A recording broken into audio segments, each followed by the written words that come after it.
అందరికీ నమస్కారం అండి. Welcome to our channel. Peddireddy Mithun Reddy గారు రీసెంట్‌గానే లిక్కర్ స్కామ్ కేసులో అరెస్ట్ అయిన సంగతి మనందరికీ తెలిసిందే.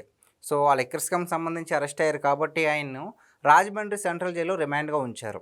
ఆయన రిమాండ్‌గా ఉంటూ నాకు అవి కావాలి, ఇవి కావాలని చాలా పెద్ద లిస్ట్ మరి కోర్ట్‌కి ఆశ్రయించి ఒక లెటర్ అయితే పంపారు. నాకు ఈ వసతులు కావాలని. ఏమేంటి ఏకంగా టీవీ కావాలన్నారు. ఒక మంచి బెడ్‌రూమ్ విత్ అటాచ్డ్ వాష్‌రూమ్ అది కూడా వెస్టర్న్ వాష్‌రూమే కావాలి. అలాగే చాలా చెప్పారు. ఒకటి కాదు బయట నుంచి ఫుడ్ నేను తెప్పించుకోవాలని చాలా వసతులైతే అడిగారు.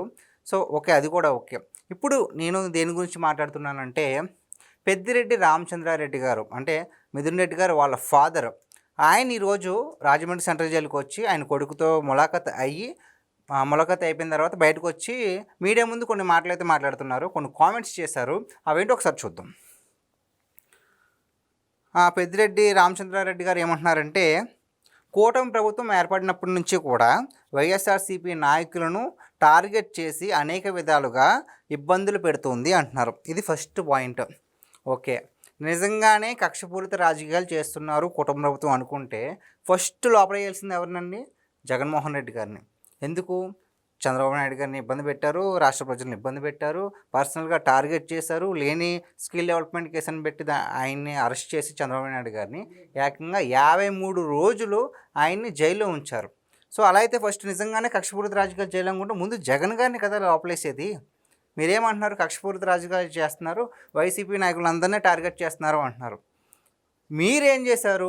మీ వైసీపీ నాయకులంతా కూడా ఆంధ్ర ప్రజలను 5 ఏళ్ల పాటు టార్గెట్ చేసి చిత్రహింసలు చేశారు. ఎవరైతే అక్రమాలకు, దోపిడీకి పాల్పడ్డారో, ప్రజలను అన్యాయం చేశారో ఆ వైసీపీ నాయకులందరికీ కూడా బుద్ధొచ్చేలాగా చట్టపరమైన చర్యలు తీసుకుంటున్నారు తప్ప ఎక్కడో కూడా కక్షపూరిత రాజకీయాలు చేయట్లేదు.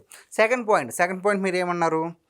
టెర్రరిస్టులను, తాలిబాన్లను ఎలా చూస్తారో అదేవిధంగా ట్రీట్ చేస్తున్నారు. ఇలాగే కొనసాగితే కనుక ఇబ్బంది లేదు, కానీ ప్రభుత్వానికి బుద్ధి చెప్పే రోజులు దగ్గరలోనే ఉన్నాయి. మీ ప్రభుత్వంలో మీరు సక్రమంగా లేరు కాబట్టి మిమ్మల్ని ఎలా ట్రీట్ చేస్తున్నారండి? ఏమంటున్నారు మీరు? టెర్రరిస్టులను, తాలిబాన్లను చూసినట్టు అలా చూస్తే కానీ మీకు సక్రమైన దారులు మీరు పడరు. ఎంతలా అక్రమాలు చేశారు. శాండు, మైను, వైను ఇంకా ఎన్ని పడితే అన్ని దోచేసుకుంటూనే ఉన్నారు. ఇంకా ఆ లిక్కర్ స్కామ్కి సంబంధించి ఇంకా కొలిక్కి రాలేదు. మిథున్ రెడ్డి గారు అరెస్ట్ అయినప్పటి నుంచి చాలామంది భయపడుతున్నారు వైసీపీ నాయకులు. ఇంకా ఏం జరిగిందో ఇంకా తెలియాలి. సో, అదొక కామెంట్ చేశారు. అది కాకుండా ఇంకేమంటున్నారు మీరు? ఈ ప్రభుత్వం చర్యలను తీవ్రంగా ఖండిస్తున్నాం. ఓకే. మీ కొడుకు లోపల ఉన్నారు కాబట్టి మీరు తీవ్రంగా ఖండిస్తున్నారు. కానీ అడిగినవన్నీ ఇస్తున్నారు కదండి. అది రాజమండ్రి సెంట్రల్ జైల్లో లేదంటే పార్క్ హయత్ హోటల్ ఎవరికి అర్థం కావట్లేదు. అయినా సరే కల్పిస్తున్నారు. దౌర్భాగ్యం ఏంటంటే అడిగినన్నింటిని కూడా ఇస్తున్నారు. ఇంకొకటి, ఈ ప్రభుత్వం అనుసరిస్తున్న తప్పుడు విధానాలు మిగతా ప్రభుత్వాలకు అలవాటుగా మారకూడదు. ఈ పాయింట్ నోట్ చేసుకోండి. ఈ ప్రభుత్వం అనుసరిస్తున్న తప్పుడు విధానాలు మిగతా ప్రభుత్వాలకు అలవాటుగా మారకూడదు. నిజంగానే మీ ప్రభుత్వంలో చేసినవన్నీ కూడా వచ్చే ప్రభుత్వం వాళ్ళకి అలవాటుగా ఉండకూడదనే ప్రజలంతా కూడా 151 నుంచి మిమ్మల్ని 11 సీట్లు కిందకి దించేశారు. ఎందుకు? మీ బాధ భరించలేక.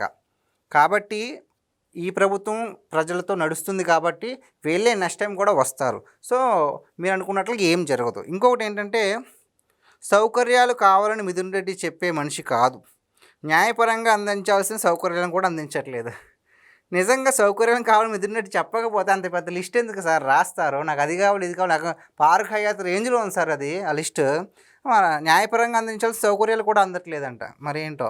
మరి అలా అయితే చంద్రబాబు నాయుడు గారిని 53 రోజులు జైల్లో పెట్టారు. ఆయన కనీస సౌకర్యాలు ఏంటి? హాట్ వాటర్ కావాలి. అది కూడా చలికాలం కాబట్టి హాట్ వాటర్ కావాలన్నారు. అది లేదు. ఒక మాజీ ముఖ్యమంత్రిని కూడా ట్రీట్ చేయలేదు. చాలా దారుణంగా ట్రీట్ చేశారు. మీరు ఇప్పుడు కనీస సౌకర్యాలు అందట్లేదని చెప్తున్నారు. ఓకే. గత ప్రభుత్వం మద్యం వినియోగాన్ని అదుపు చేసింది. ఏడ చేసింది? మీ లక్ష్యమే మద్యాన్ని నిషేధిస్తామని చెప్పారు.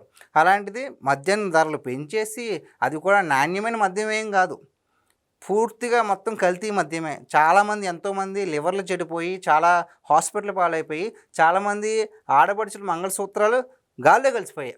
అలాంటి మద్యాన్ని మీరు సరఫరా చేశారు. మీరెక్కడ సార్ అదుపు చేసింది?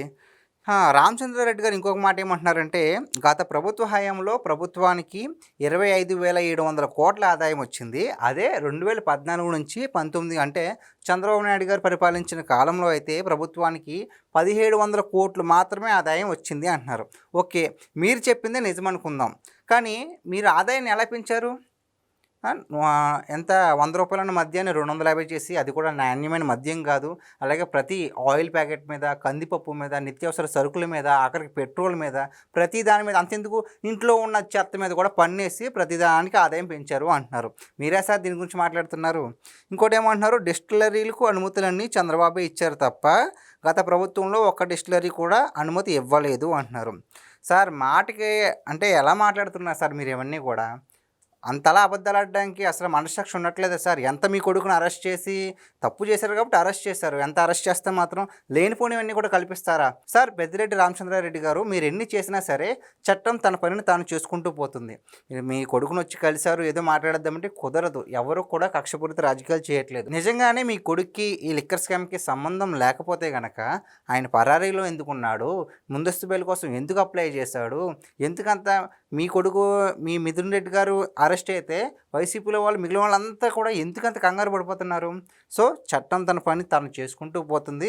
మీరు ఎన్ని మాట్లాడినా సరే ప్రజలు మీ మాట వినరు అని నేను అనుకుంటున్నాను. సో మరి ఈ వీడియో పైన మీ అభిప్రాయం ఏంటో కామెంట్ చేయండి. Thank you.